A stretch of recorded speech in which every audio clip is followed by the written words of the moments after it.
Finissons-en. On aura fait la trilogie.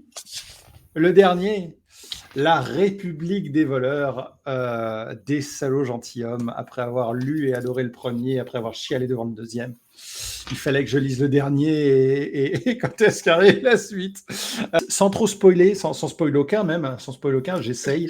Donc Jean Tannen et Locke Lamora se retrouvent à la cité de Cartin auprès des mages et se retrouvent malgré eux embrigadés dans quelque chose qui je trouve absolument fantastique comme idée, une campagne politique.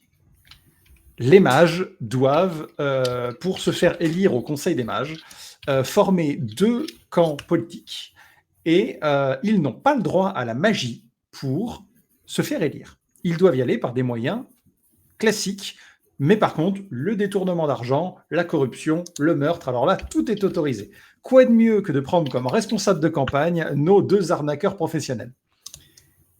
Sauf qu'en face, la responsable de campagne est un personnage qu'on a déjà croisé plus ou moins dans le premier tome et qui est beaucoup mentionné dans le deuxième. Je m'arrêterai là. C'est le troisième tome de la catégorie les meilleurs romans de fantasy qui ont jamais été écrits. Voilà. La qualité reste la même que dans les 2 premiers. Les personnages sont toujours aussi attachants, ils sont toujours aussi compliqués, ils sont toujours aussi alcooliques aussi. C'est rare que je me souvienne encore des bouquins. J'ai retenu le nom de tous les personnages de cette série tellement ils sont formidablement bien écrits. La campagne politique est un merdier sans nom dans lequel tous les coups bas sont autorisés. C'est super rigolo de voir comment ils se foutent sur la gueule les uns les autres.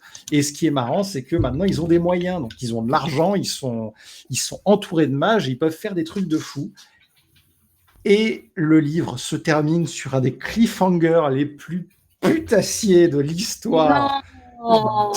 Et si en soi le livre a une fin en soi, mais il se termine avec un cliffhanger à la taille de l'univers qui nous indique qu'il y a une suite en préparation et que ça va être foutrement incroyable.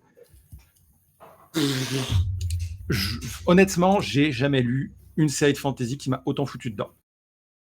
Resto Geek.